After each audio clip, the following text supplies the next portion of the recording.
Vimos este ejemplo de Jesús y Zaqueo en Lucas 19 del 1 al 10.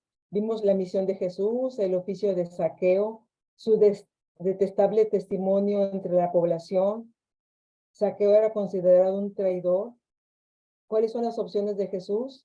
Atender a la multitud, hacer un lado a Zaqueo, o atender a Zaqueo en su necesidad espiritual y por ese momento dejar a un lado a la multitud. Aquí vemos las opciones que tiene Jesús.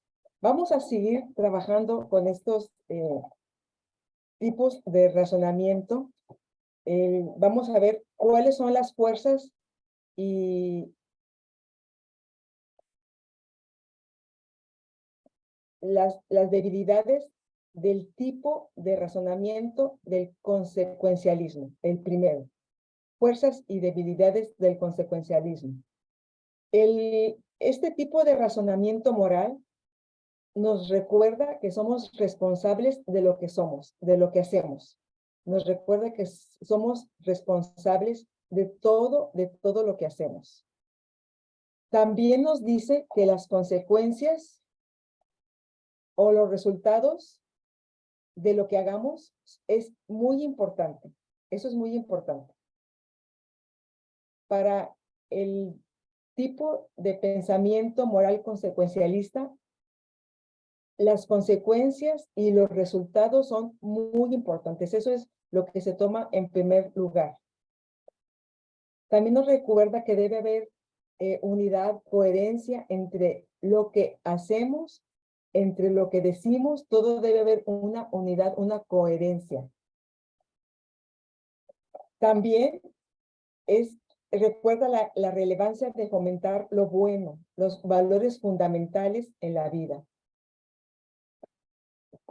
El consecuencialismo provee un horizonte moral, o sea, da una visión general de la vida dentro de un ambiente moral, dentro de lo que es bueno, y ese es un campo para seguir, es un camino para seguir. Provee ese horizonte moral adecuado, prudente, correcto. No obstante, esas son las fuerzas del consecuencialismo, pero también tiene debilidades. Puede ser estático, no toma en cuenta las situaciones que hay, las vivencias culturales de las personas, las formas de ser, su carácter, quizás su salud, quizás su situación económica, política, su situación social. Una debilidad es que puede reducirse a una frase muy común que dice, el fin justifica los medios. Se puede reducir a eso. Puede ser simplista en su determinación de predecir el futuro. Puede decir, bueno, vamos a lograr esto. Puede ser muy simplista en esa confianza que presente. Puede ser también muy subjetivo. ¿Qué es lo bueno? ¿En calidad de qué? ¿En base a qué es lo bueno que se está persiguiendo? Y puede producir una gran frustración si no se alcanzan las metas, si no se consiguen los fines. Y también, bueno, el último punto que nos dice aquí es que puede reducirse a un sencillo cálculo matemático de lo que es el bien contra el mal. Entonces, esas son fuerzas y debilidades del consecuencialismo. Fijarse solamente en las metas, fomentar solamente el fin justifica los medios, etcétera. Fuerzas y debilidades del consecuencialismo. En relación al razonamiento moral no consecuencialista, también tiene algunos puntos en contra y otros a favor. Por ejemplo, los puntos a favor que tiene el pensamiento moral no consecuencialista, acuérdense que se basa en los deberes, en las obligaciones. Su insistencia es en que la calidad moral reside en la acción misma, lo que están haciendo. Le da un carácter moral a la acción, debe ser una acción buena, debe ser una acción que esté dentro de las reglas, debe ser una acción que esté dentro de lo correcto. Su énfasis es en lo que es correcto. Facilita la vida moral disciplinada. Le quita la responsabilidad del análisis a la persona y se alimenta de la tradición para dar instrucciones y terminar con la ambigüedad. Mire, en la iglesia a veces tenemos una serie de reglas, de normas y principios. Y nos gusta que nos digan qué es lo que sí se debe hacer, porque eso a nosotros nos libra de esa ambigüedad o de esa dificultad para decidir. Nos libra de eso. Para muchas personas es mejor que les digan, tienes que hacer punto número 1, punto número 2, punto número 3. Ese pensamiento moral no consecuencialista, sino que está basado en las reglas y obligaciones, para muchas personas es lo más fácil de vivir, porque los libera de esa responsabilidad de elegir, les quita la oportunidad de elección. Mejor seguir las tradiciones, seguir las instrucciones, para no tener ellos que estar en una disyuntiva de qué hacer. Este pensamiento moral no consecuencialista facilita la vida moral disciplinada. Facilita la vida moral disciplinada. Son las personas que le dicen al pastor, a ver, mejor usted dígame qué es lo que sí debo de hacer para no equivocarme. O cuando en las casas se ponen las reglas, se pone una serie de reglas, es mejor irlas cumpliendo, así no dan pie a cometer equivocaciones.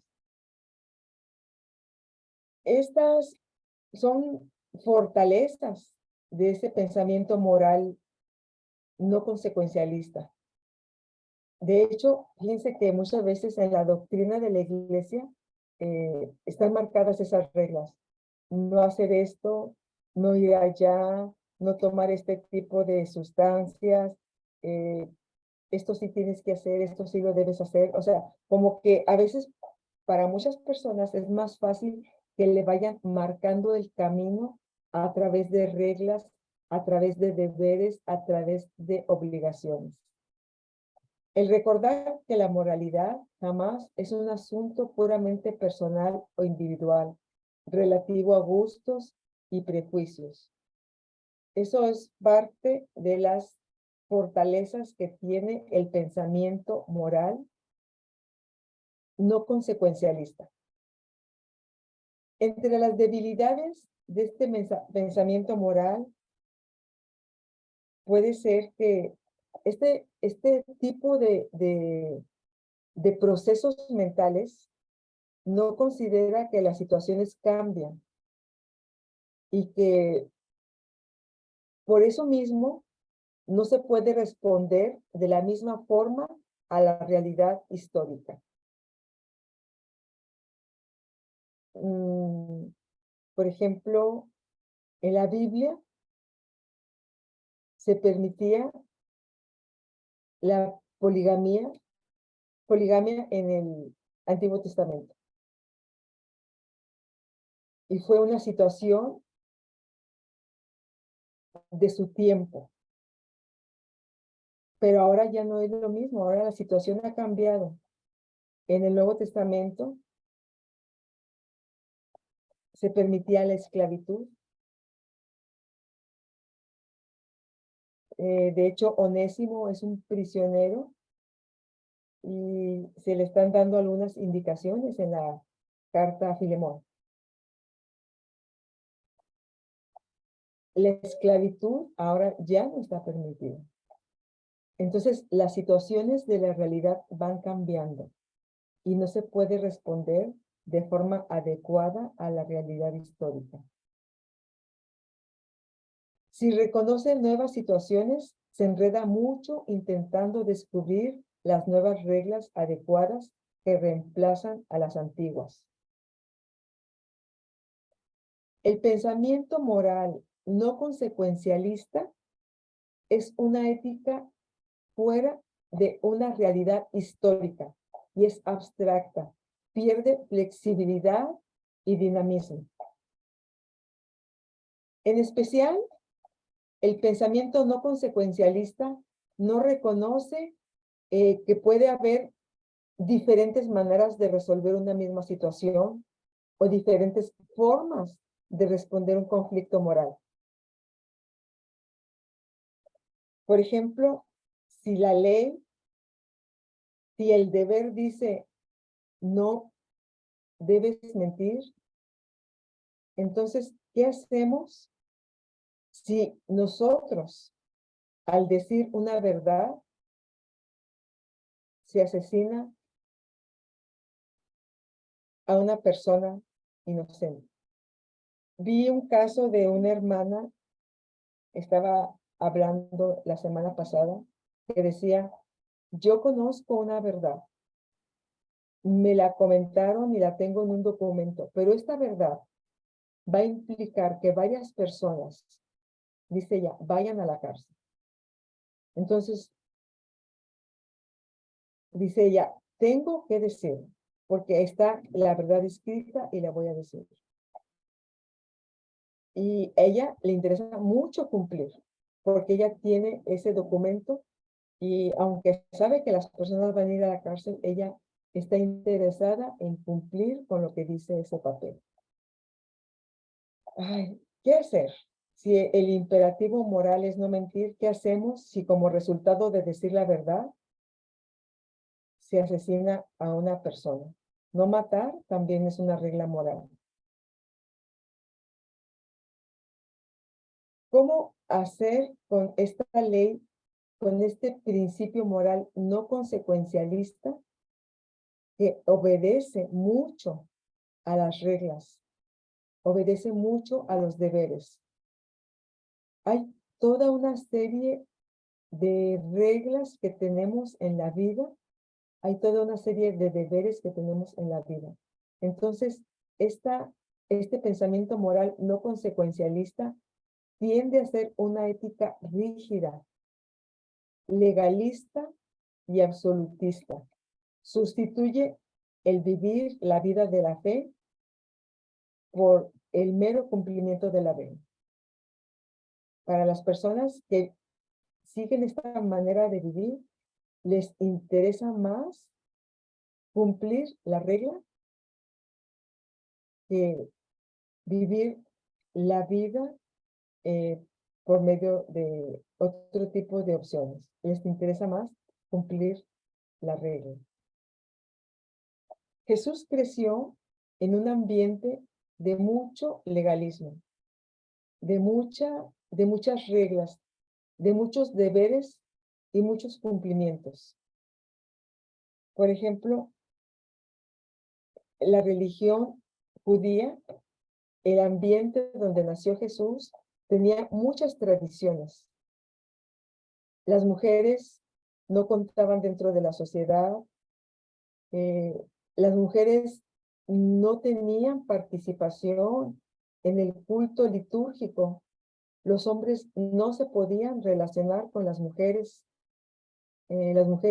no tenían derecho a la propiedad.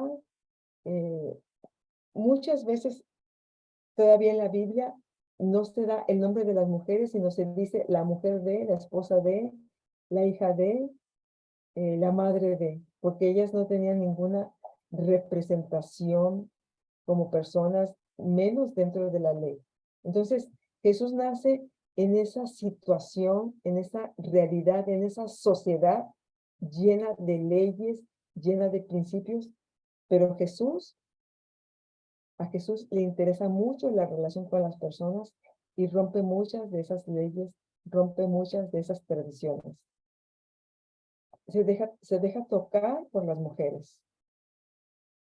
Tiene un contacto personal directo, habla con ellas, se deja tocar. Por ejemplo, cuando está en la casa de Simón el fariseo, deja que una mujer extraña y que, según las palabras de los fariseos que estaban en la casa de Simón, era una mujer pecadora, Bueno, deja que esa mujer pecadora, tal como la consideran los fariseos que están allí, le toque los pies y con sus lágrimas, con su cabello, los enjuague y los seque con su cabello.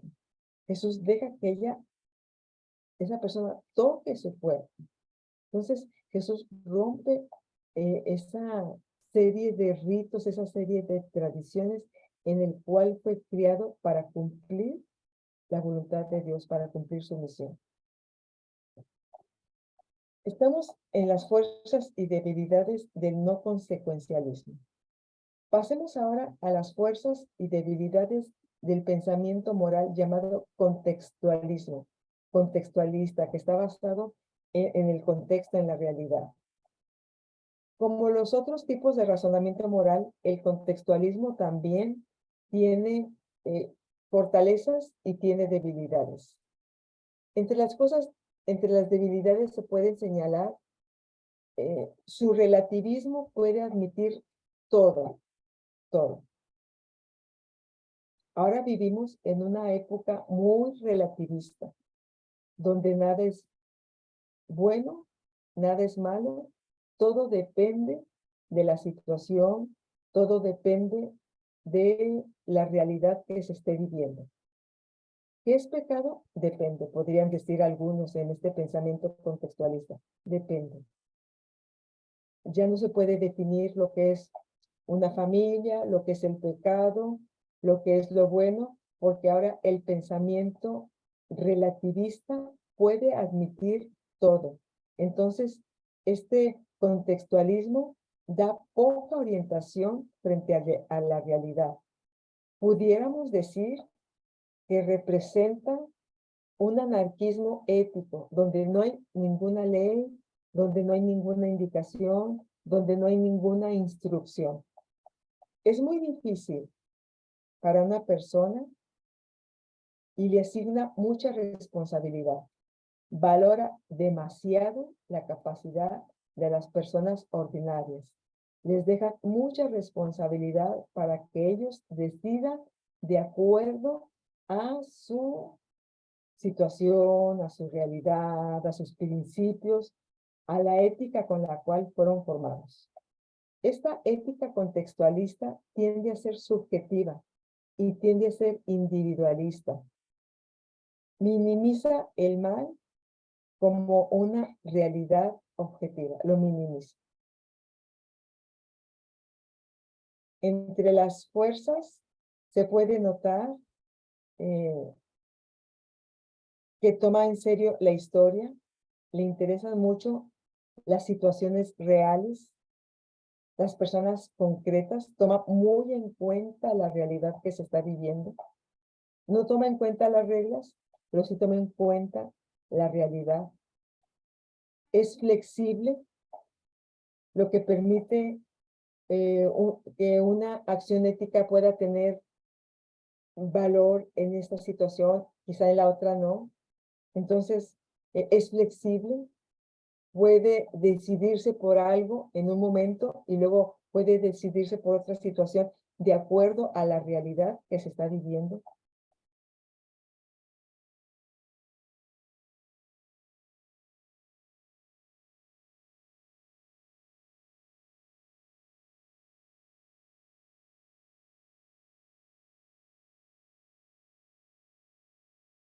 Enfoca lo posible y refleja cómo la gente realmente toma decisiones éticas de acuerdo a lo que está viviendo, con quién está hablando, qué tipo de persona.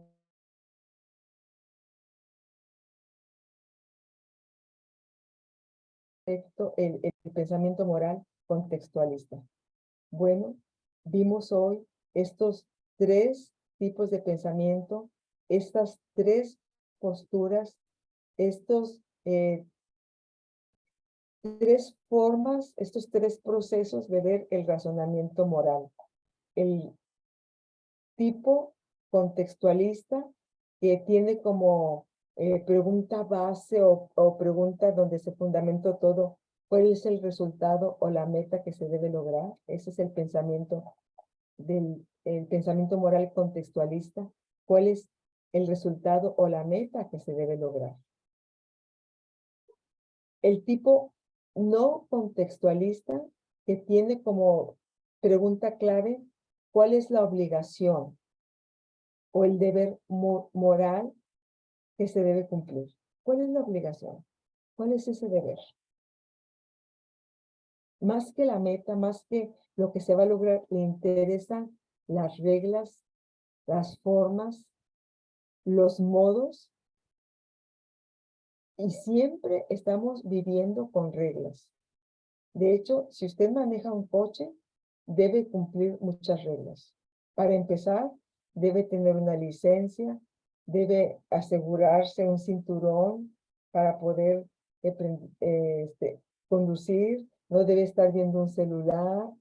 Cuando vea un disco de color rojo con una palabra alto, debe pararse completamente, debe conocer las luces, para qué sirven, cuáles son las señales de tránsito, debe respetarlas cuando vaya por un hospital, cuando vaya por una escuela, cuál es la velocidad máxima en calles pequeñas, en avenidas grandes, cuál es la velocidad mínima a la que debe ir y la máxima. Todo eso, todas esas reglas se deben cumplir para que usted pueda manejar satisfactoriamente un coche.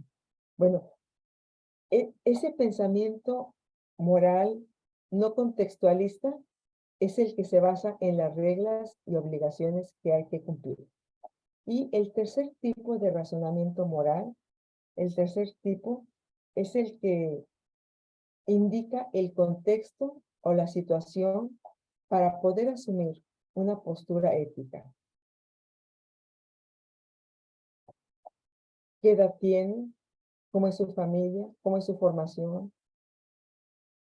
¿Qué le enseñaron sus padres? ¿Cuál es su experiencia acerca de la ética? ¿Qué ha aprendido acerca de la ética cristiana? ¿Cuál es su modelo de vida en la ética que usted tiene? ¿A quién está siguiendo? ¿A quién está imitando? ¿De quién está siguiendo el modelo? ¿Cómo es el contexto donde usted se está desarrollando? ¿Es un contexto cristiano? ¿Es un contexto de personas que trabajan, que no conocen, por ejemplo, la Biblia? ¿Cuál es la situación que usted está viviendo que lo está llevando a asumir una postura ética? Tres posturas diferentes, tres preguntas diferentes, tres procesos diferentes y tres resultados diferentes, donde interesan los fines, donde interesan los medios, los deberes, las obligaciones, y el tercero, donde interesa el contexto. El tipo consecuencialista, el tipo no consecuencialista y el tipo contextualista. Bueno, pues eso es nuestra clase de hoy. Vamos a dar un tiempo por si tienen algún comentario.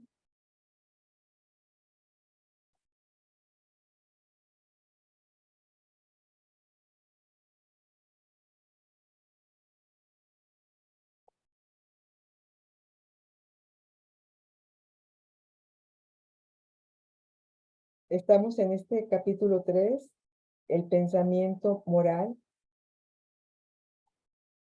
Estamos ahorita en esta primera parte del capítulo viendo cuáles son ese razonamiento moral, cómo razonar moralmente, esos tipos de pensamiento, de razonamiento moral que nos presenta el autor de este libro.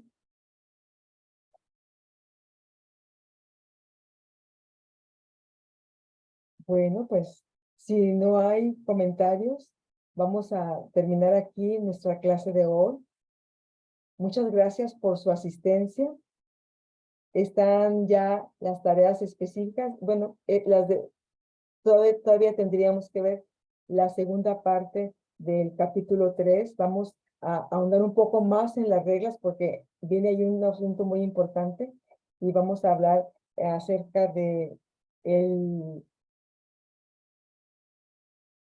vamos a hablar acerca de la afectividad, cómo funciona la afectividad, la emoción en las decisiones éticas que tenemos. Muy interesante va a estar esta reflexión. Bueno, pues muchas gracias, muchas gracias. Nos vemos el próximo jueves. Dios les bendiga.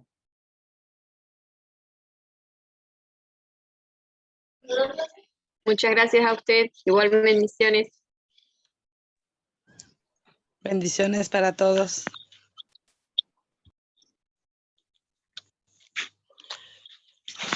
Bendiciones.